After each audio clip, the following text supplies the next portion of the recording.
Mesdames, Mesdemoiselles et Messieurs, bonsoir. Tout un plaisir de vous retrouver pour échanger avec vous. C'est un plaisir de vous retrouver, d'échanger avec vous. Mesdames, Mesdemoiselles et Messieurs, que la paix, le bonheur, le succès soient avec vous. Et que tout ce que vous touchez se transforme en or.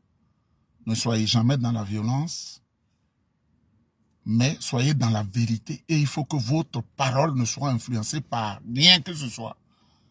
Il faut que partout où vous êtes, vous ne soyez pas dans la déstabilisation, ne soyez pas dans le mal, mais que personne sur cette terre des hommes ne vous empêche de dire ce que vous voulez pour guérir les âmes et les esprits.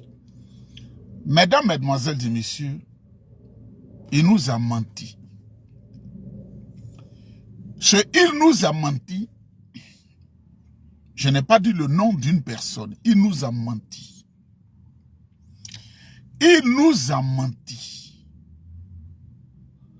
Et le président Laurent Gbagbo a dit, ce monsieur-là, c'est un menteur.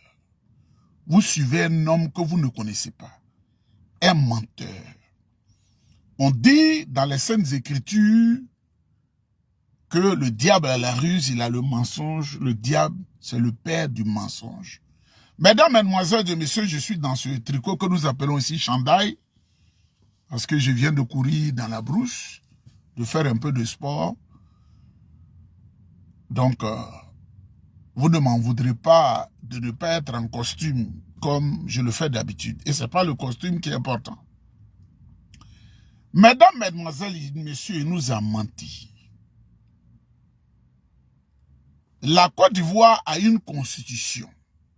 L'ancienne constitution avant 2000, en son article 11, faisait du président de l'Assemblée nationale le dauphin constitutionnel, c'est-à-dire qu'il devait hériter quand il y a une catastrophe qui se présente et le président en fonction décède.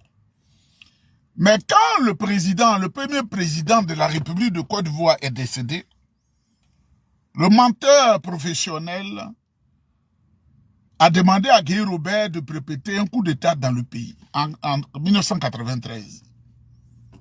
Le menteur professionnel a demandé à Fologo, secrétaire général du PDCI-RDA, paix à son âme, d'utiliser le PDCI pour le cautionner à la tête de l'État. Ce sont des choses que nous avons vécues. On ne prenait pas, moi je ne prenais pas de décisions, mais on était aux côtés de nos aînés et on voyait tout ce qui se passait. Et quand le président Bédi allait avec l'escouade des gendarmes à la télévision ivoirienne, humblement, un civil au milieu de ces grands tireurs d'élite, j'étais à leur côté. Parce que je me suis beaucoup battu pour beaucoup de situations, mais j'étais dans le silence sous l'ombre de mes aînés. Cet homme-là, le président Bédi a été convaincu qu'il faut lui chercher un poste à l'international pour ne pas qu'il tombe dans le chômage. Le président Bédi lui a proposé d'abord, comme j'ai le pouvoir maintenant, tu vas être mon conseiller, chargé des affaires économiques et financières. Il a dit non. Et le président Bédi a dit, bon, comme tu ne veux pas, je vais mettre Aboubakar Diaby, Aboubakar Diaby. Oui, comment il s'appelait? Aboubakar Diaby. C'est la vérité que je vous dis.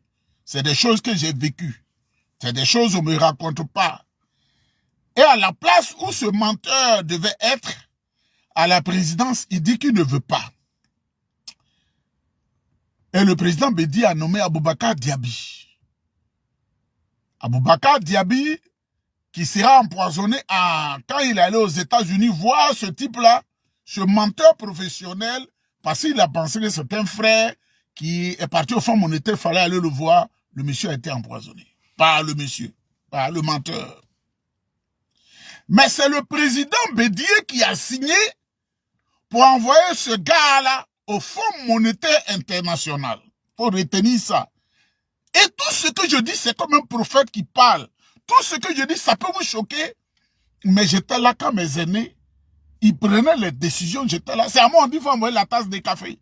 Envoie un coca à lui, là. envoie ça, parce que c'est pas moi qui prenais, j'étais étudiant.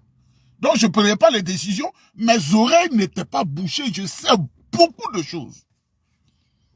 Même quand tu ne prends pas la décision, que les aînés disent, bah, va prendre l'enveloppe de 100 000 francs pour donner à lui là, ou bien va prendre 500 000 francs pour donner à lui là, et c'est toi, tes yeux sont fermés.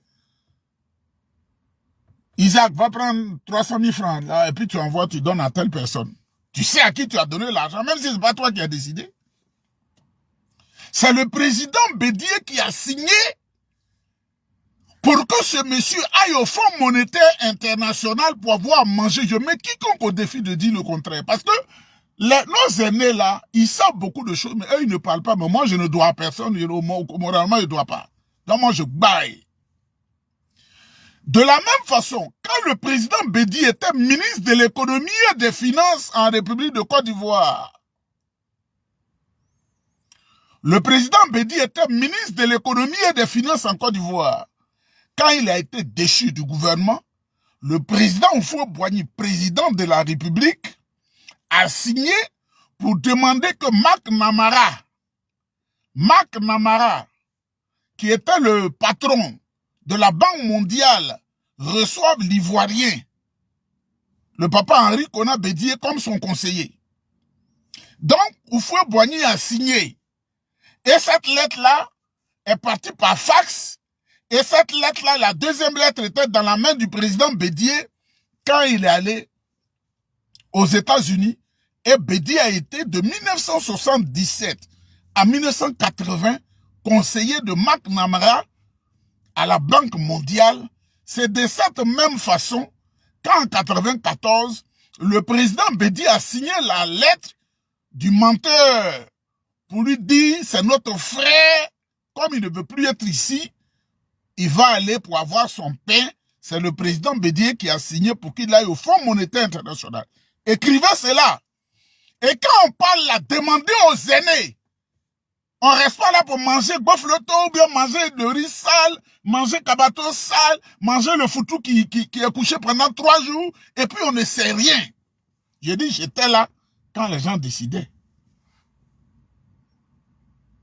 Quand le président Houphouët-Boigny est mort, il voulait faire un attentat à l'intérieur du PDCI-RDA avec le vieux Grigou, Yassé Philippe, Grégoire. Mais je ferai une vidéo spéciale sur ce Yassé là, le plus faux que vous a dû endormir pour balayer. Un faux. D'ailleurs, c'était un communiste pieux dur que mon grand-père a cautionné qui est venu au PDCI-RDA, ce Yassé là, et qui a fait tous les coups bas, écartant les collaborateurs du président Houphouët-Boigny jusqu'à être secrétaire général du parti, mais Houphouët le connaissait. Houphouët, il agit sur le long terme. Quand le monsieur allait au Fonds monétaire international, on va se rendre compte que le président Bédié qui voulait lui faire du bien, pour ne pas qu'il soit un chômeur patenté, le président Bédié a même mis une corde dans son cou. Il a demandé la dissolution de la caisse de stabilisation de soutien des prix des productions agricoles. C'est ça qu'il allait proposer aux Blancs. Le menteur. Dissolution de la caisse de stabilisation de soutien des prix des productions agricoles. Si tu ne connais pas la caisse de stabilisation, c'est un problème. Et l'école était ouverte et la caisse de stabilisation au plateau. L'immeuble est au plateau. Pour donner à manger aux paysans. Pour penser les politiques agricoles de notre pays, il a dit, ils n'ont qu'à gâter ça. Le président Bédié est surpris. Le président Bédié est surpris. La caisse de péréquation de soutien des prix des denrées alimentaires, qui était la deuxième puissante caisse pour réguler le commerce, pour réguler tous les achats dans le pays, il est là-bas et il dit de casser ça. Et les Blancs sont venus dire au président Bédié, la caisse de péréquation ne doit plus exister dans le pays. Pour que les Ivoiriens aient faim. Troisième chose, il est là-bas et il a proposé que la CAA, Caisse autonome d'amortissement, pour ne pas que la Côte d'Ivoire se surendette, Caisse autonome d'amortissement, amortit les prêts qu'on prend à l'étranger. Comme un entonnoir, quand il arrive à un certain niveau, on ne continue plus, et puis on doit éponger tout ça. Il a dit, ils n'ont qu'à casser ça. Voilà la souffrance dans laquelle le président Bédié était. Mais cette époque-là, le président actuel du PDCI-RDA, Thiam, lui, il luttait aux côtés du président Bédié en concevant des grands projets de développement au Bureau national d'études techniques et de développement. On était à Abidjan, chaque jour on est avec les aînés avant d'entrer en cité universitaire pour étudier. C'est nous qui étions avec eux. La nuit comme de jour comme de nuit. Jusqu'à ce que le président Bédié demande à l'actuel président du PDCI-RDA, le président Thiam, à cette époque, viens être ministre du plan pour m'aider. Le menteur aux États-Unis, il a commencé à contacter les gens et sur la base tribale, il va dire quelque chose. C'est parce que je suis musulman qu'on ne veut pas que je sois président de la République. C'est parce que je suis du Nord qu'on ne veut pas que je sois président de la République. Les gens l'ont suivi. Et il va utiliser les jeunes dont les noms sont la plupart du temps en consonance nordiste, pour perpétrer un coup d'État le 24 décembre 1999. Ce jour-là, tous ceux qui étaient au gouvernement étaient capturés, on les envoyait à Kwedo. Et Fologo m'a dit, on a cassé ses lunettes, parce que Fologo ne pouvait rien faire sans ses lunettes. Ils ont cassé ses lunettes et on leur a donné du café noir avec Bofloto sans sucre, l'eau sans sucre. Café sans sucre, moi ils me l'ont dit. J'ai un oncle qui était au gouvernement, qui est encore là. Je ne vais pas dire son nom. Il n'y avait pas de voiture, rien. Les militaires étaient dans la rue. J'étais à Yopougon, j'ai marché de Yopougon en passant par l'autoroute du Nord où les militaires seuls vont là. Mais j'avais mon petit plan et c'est que l'oncle, si tu vas le soutenir, que tu es jeune, il y a quelque chose qui peut sortir dedans. Jusqu'à passer par Agban, derrière Agban, jusqu'à aller aux deux plateaux, derrière ce conseil, je suis allé chez le ministre. Il est passé la nuit là, quand on les a libérés, il est venu, ah tu es là? J'ai dit oui, je suis là. Il m'a regardé longtemps, pendant 5 minutes, il a soupiré. Dans mon cœur, j'ai dit, mon ameçon a pris. Mais quand je partais du Choli, il m'a donné 100 000 francs à cette époque, c'était beaucoup. Le menteur était dans ses œuvres. Guy Robert, poussé dans le dos, a pris le pouvoir. Mais quand Guy Robert a vu la situation, Guy Robert a compris que le menteur n'est pas là pour aider la Côte d'Ivoire. Alors le menteur va encore soulever les mêmes jeunes pour attenter à la vie de Guy Robert dans cette affaire de cheval blanc. À cette époque-là, maintenant, j'étais aux côtés du tuteur dans la même présidence-là. Quand tu vas à la présidence, bâtiment des conseillers au premier, là, c'est là où on était. J'étais à côté de lui. Matin comme soir. Quand j'ai le temps, je vais à la fac pour écrire ma maîtrise. Le même monsieur, quand le président Gbagbo prend le pouvoir, il va prendre des ordres d'étrangers, de bâtards étrangers pour aller contre la prise du pouvoir du président Laurent Gbagbo et tenter d'assassiner le président Laurent Gbagbo. Je suis témoin de l'histoire.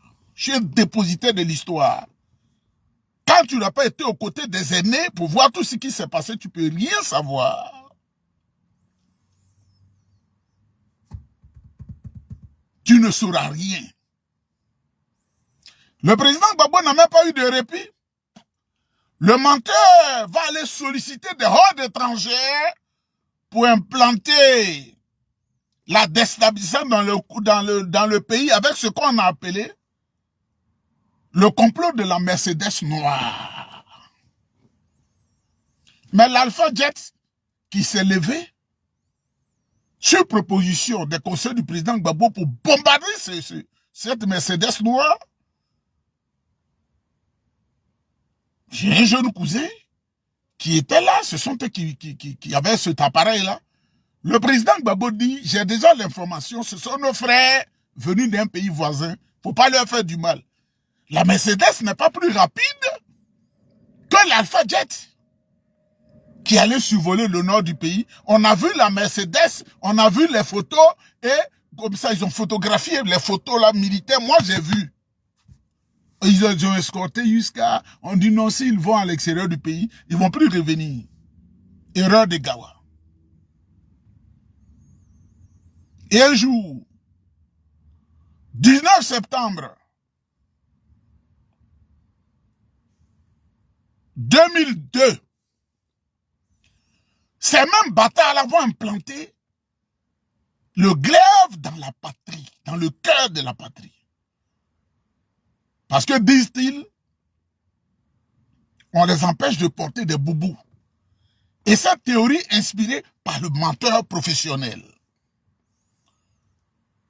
Un de ces militaires dira plus tard, les armes que nous avons, c'est tel monsieur qui nous a donné, qui nous donnait 25 millions par mois pour manger. C'est à cause de lui, on fait tout ça là. Des gens ont été violés. Des gens ont été décapités. Des gendarmes immolés devant la face du monde, contre le silence assourdissant de ceux qui se disent dirigeants de ce monde. Des dirigeants de mes fesses. Complices du mal qui arrivait aux Ivoiriens. Le même.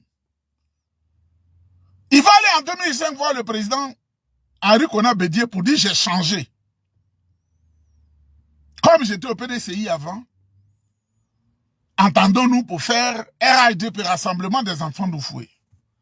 Mais la Bible nous dit clairement, quand tu te repens, sincèrement, selon la maxime de l'enfant égaré, qui a trahi son père, qui est parti, la Bible nous dit si quelqu'un se trompe, qu'il se repent, qu'il vient, il faut le reprendre. Ce monsieur égaré là, est allé voir le président Bédié. Le président Bédié dit non, ça ne me gêne pas, on peut rester ensemble. Mais c'était mal connaître les situations. Le vote de 2010 est arrivé. Il a volé la voix du président Bédié alors que personne ne l'a voté. Un vote. Les représentants des autres partis politiques sont séquestrés dans la partie nord du pays. Des femmes dans les bureaux de vote sont violées. Des femmes parties d'Abidjan. Des gens sont tailladés. Je connais un monsieur à qui on a arraché 3 doigts. Ils ont mis sa main sur un bois puis ils ont coupé. Simplement parce que il allait pour le vote. Et ce monsieur est cautionné par la communauté internationale qui a toujours été dans le complot pour tuer les Africains. Yunggi Choi, avec ses petits yeux de bâtard.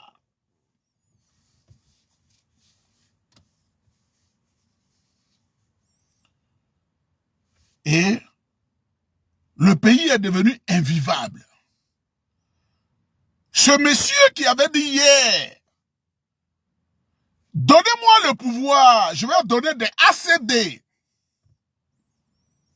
aux populations défavorisées de GESCO. Ce monsieur qui avait dit, donnez-moi le pouvoir, je vais donner des ACD aux populations défavorisées de Boribana. Ce menteur qui avait dit hier, donnez-moi le pouvoir, je vais donner des ACD aux populations défavorisées de Mosikro. Ce monsieur qui avait dit hier, donnez-moi le pouvoir pour que je donne des ACD aux populations défavorisées du quartier abattoir à Port-Boué. Donnez-moi le pouvoir pour que je vous donne des ACD à Koulomian-Bla. Si je vais citer, on ne va pas quitter ici. PK18. Oui, il vient de leur donner les ACD à Bobo en cassant leurs maisons, en cassant les marchés. Et au moment où je vous parle, à Djamé Village détruit, ils ont déjà octroyé ce terrain-là à des acquéreurs. Mais il n'a pas cessé, ce menteur professionnel. Il est en train d'exterminer les populations d'Ida, Gaudier, Néo.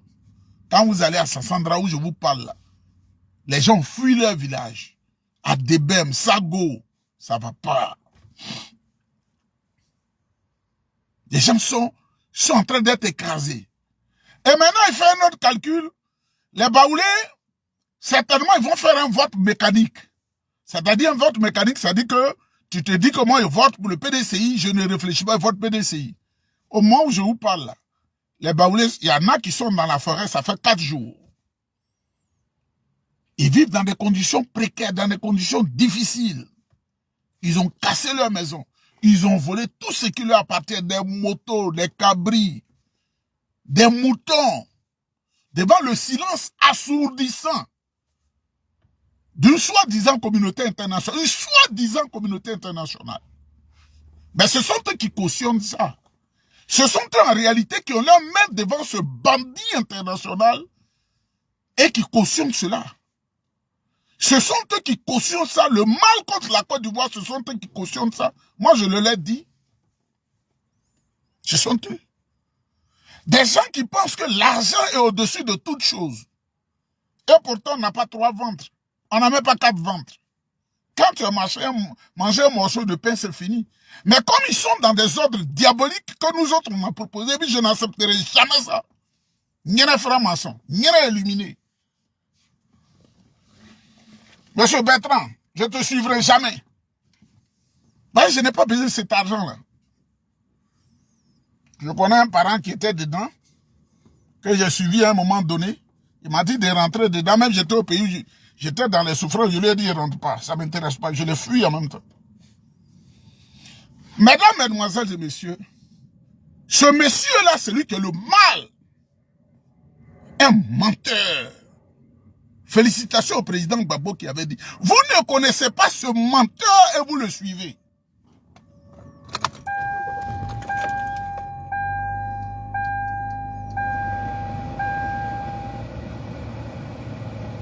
Il y a du bruit, c'est la climatisation parce qu'il fait un peu chaud.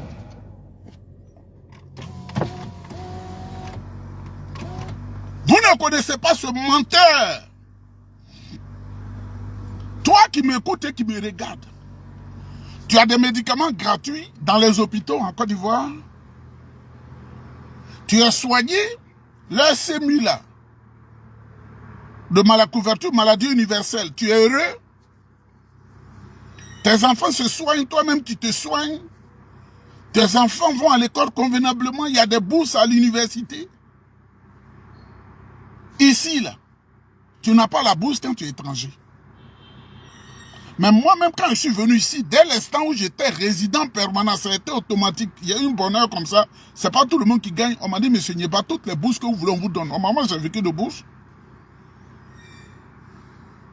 Et où je suis là, si je veux une bourse, encore l'âge que j'ai, ils vont me donner une bourse.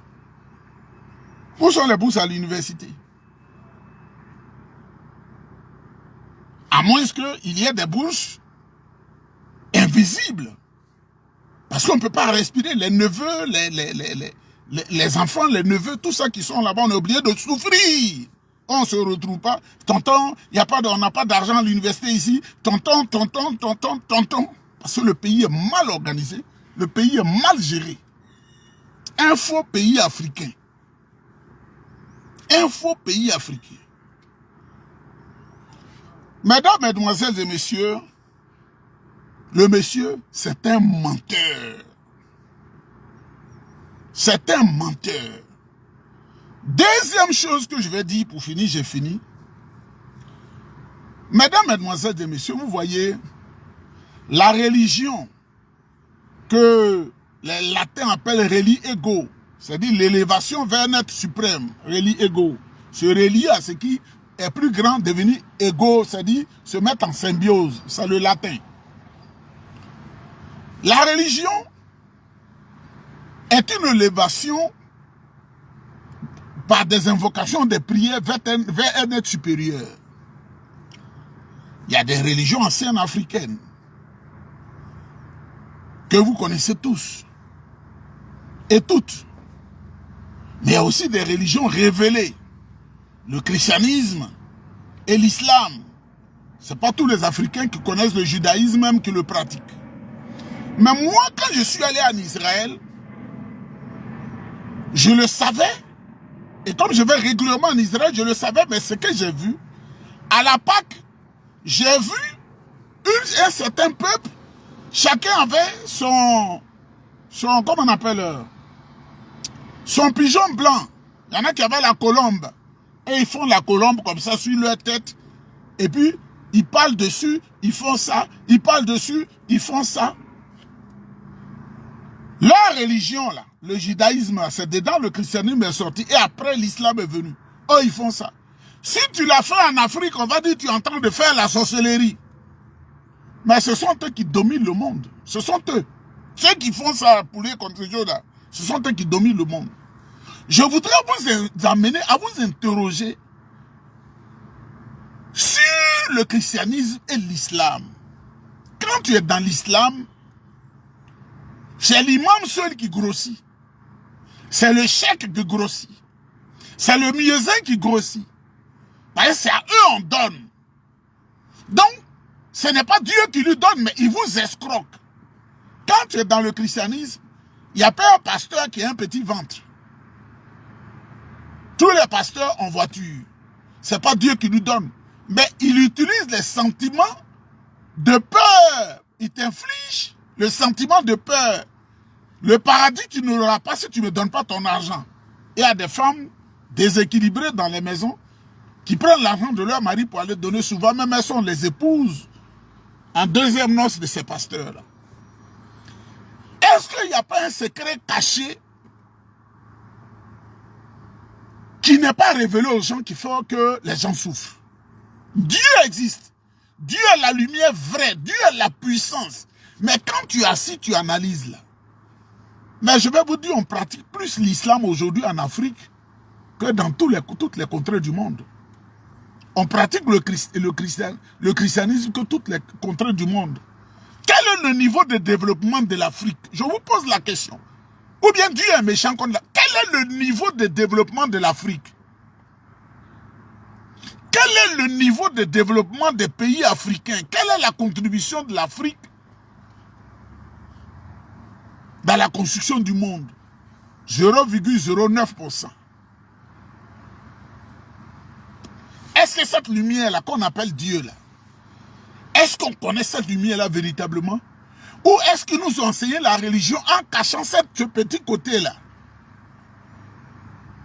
Quand tu as mangé du foutou, tu as mangé du kabato, tu as mangé du riz, pour toi, c'est fini. Tu ne te poses pas la question pour dire, est-ce que les Arabes, là, il n'y a pas quelque chose, le secret caché? Les Arabes qui vivent dans le désert, c'est-à-dire 50 degrés, plus 50. Ils ont construit Dubaï, ils ont construit. Quel est le secret gardé qu'ils ne nous donnent pas? Est-ce que tu t'interroges quelquefois? Toi, le chrétien, ces blancs qui sont venus t'endormir là, quel est le secret gardé qui fait que c'est eux qui envoient les appareils au loin dans le ciel, qui font courir la voiture, et puis nous on est derrière? Mesdames, mesdemoiselles et messieurs, je voudrais vous amener, je ne suis pas contre l'islam, je ne suis pas contre le christianisme, mais je veux vous amener à vous interroger, à faire le repli sur soi-même, comme le serpent qui se mord la queue, à s'asseoir, à réfléchir. Aujourd'hui, tu deviens pasteur, puis tu fais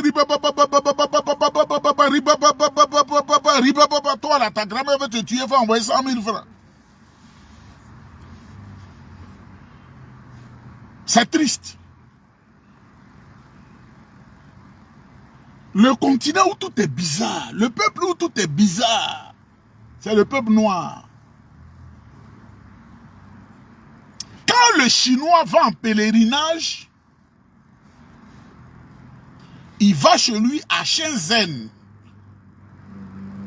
et dans le Hunan pour prier Krishna qui est le Dieu de chez lui, de ses ancêtres. Le Chinois, quand il va en pèlerinage, il est partout dans le monde, il dit je vais en pèlerinage, il va chez lui en Chine, à Dongfeng ou dans le Hunan pour prier Dieu, son Dieu, le Dieu de ses ancêtres, et il invoque le Dieu de ses ancêtres. Le musulman, l'arabe, quand il dit je vais en pèlerinage, il va chez lui, dans le pays arabe, en Arabie Saoudite, là-bas, et il invoque ses ancêtres. Leurs tombes sont là-bas, il invoque. Et il fait les prières dans sa langue.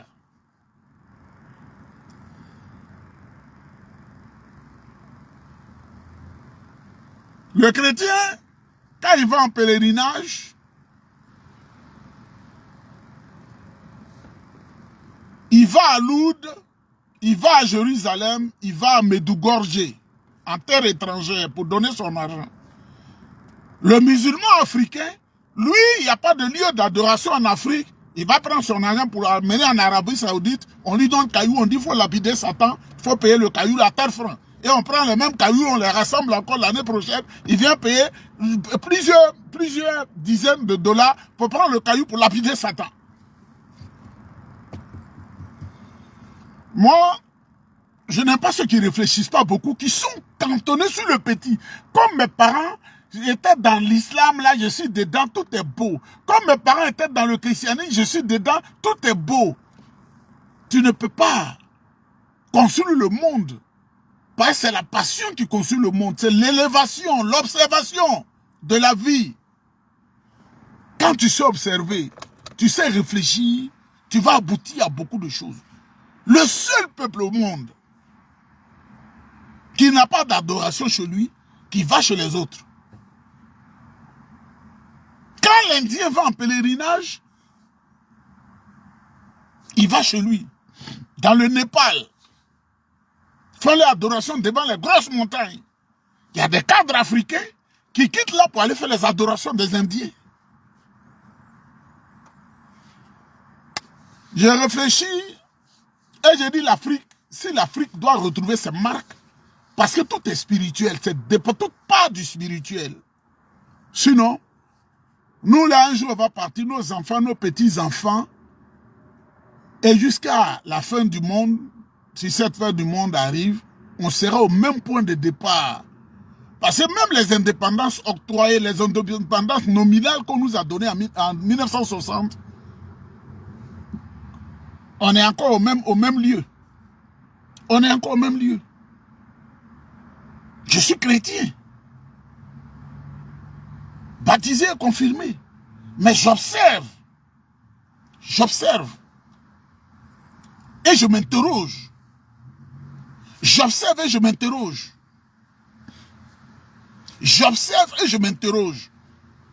Tant que tu ne t'es pas interrogé, tu vas être assis et puis tu as peur de ta petite tante qui est au village, qui ne gagne même pas à manger, tu dis elle est sorcière, elle va te tuer. Elle a pouvoir et puis Dieu ne met pas l'argent dans sa poche. Un pouvoir doit t'amener à une certaine dimension.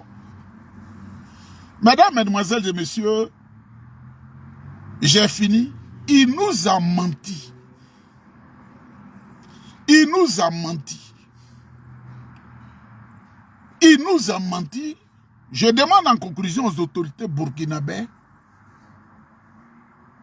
de lever les yeux sur la sécurité intérieure. Après le Mali, le Burkina va connaître une situation dans ces jours-là. Je ne peux pas aller dans les détails. Je suis ami à eux. J'ai beaucoup d'amis là-bas. Le Burkina est en train d'être infiltré à partir d'Abidjan. Le Burkina est en train d'être infiltré. Les gens veulent toujours inquiéter la sécurité des pays de l'AES. Mais qu'est-ce qu'on nous a dit? On dit que le Mali est très pauvre. Le Burkina est très pauvre. Le Niger est très pauvre. Mais laissez-les vivre leur pauvreté. Vous dites qu'ils sont pauvres. Vous cherchez quoi là-bas? Ou bien vous voulez embrasser la pauvreté? Vous dites qu'ils sont pauvres. Oui, on a compris. Mais ils aiment leur pauvreté, il faut les laisser après, ils vont vivre leur pauvreté. Vous dites que le Mali est pauvre. Vous dites que le Burkina est pauvre. Vous dites que le Niger est pauvre. Ils ont choisi de vivre leur pauvreté, il faut les laisser vivre leur pauvreté. Mais vous armez des gens pour inquiéter la sécurité de ces pays-là, pour tuer nos frères africains. On ne peut pas accepter ça. On ne peut pas accepter ça. On ne peut plus accepter que le sang des Noirs verse comme ça. Depuis des siècles. Esclavage, 500 ans. Colonialisme, 100 ans. Ça fait 600 ans. Et on est dans le néocolonialisme, 64 ans. Hein? Ça fait, c'est arithmétique là. 764 ans. 764 ans. Si le Niger est pauvre, et puis ils disent on veut notre pauvreté, laissez-les vivre leur pauvreté. Si le Burkina est pauvre, et puis le Burkina dit on veut notre pauvreté, laissez-les vivre leur pauvreté. Si le Mali est pauvre, ils disent que nous on veut, laissez-les vivre leur pauvreté. Vous pensez que l'homme noir, c'est l'homme noir d'avant 1960. Nous on réfléchit. Vous êtes des voleurs, des prédateurs internationaux. Vous nous endormez pour piller l'Afrique, pour vous enrichir. Mesdames, mesdemoiselles et messieurs, il nous a menti. C'est un menteur. Président Laurent Gbagbo, merci. Vous suivez quelqu'un que vous ne connaissez pas, c'est un menteur. C'est un menteur. Que Dieu vous bénisse, que Dieu vous protège, qu'il y ait la paix. Qu'il y ait la paix en Côte d'Ivoire. Qu'il y ait la paix au Burkina. On ne veut pas se réveiller et entendre que les Africains sont manipulés pour tuer les autres. Qu'il y ait la paix au Niger, qu'il y ait la paix au Mali, qu'il y ait la paix au Sénégal, qu'il y ait la paix en Côte d'Ivoire, qu'il y ait la paix au Ghana, qu'il y ait la paix au Togo, ce pays que j'aime beaucoup. Mais le vieux Grigou qui est à Abidjan, il ne faut pas qu'il va étendre sa toile là-bas pour me capturer comme il a capturé le ministre d'État Lida Kwasi. Parce que lui, là, il est dangereux. Qu'il y ait la paix au Bénin. Où ce grand monsieur m'a donné le nom, il dit, je te baptise Aladji Babatunde. Ça, c'est le nom de quelqu'un, hein. Aladji, il a fait la Mecque, donc on l'appelle Aladji. Son vrai nom, c'est Babatunde. Il dit, de toute façon, je te vois là, tu es un homme comme ça. C'est comme si tu avais fait, selon lui, le pèlerinage, tu as une étoile, tu as embelli, donc tu portes mon nom désormais. Après une bonne prière pour moi, parce qu'il a prié, il a prié. Que Dieu vous bénisse. Qu'il y ait la paix au Nigeria.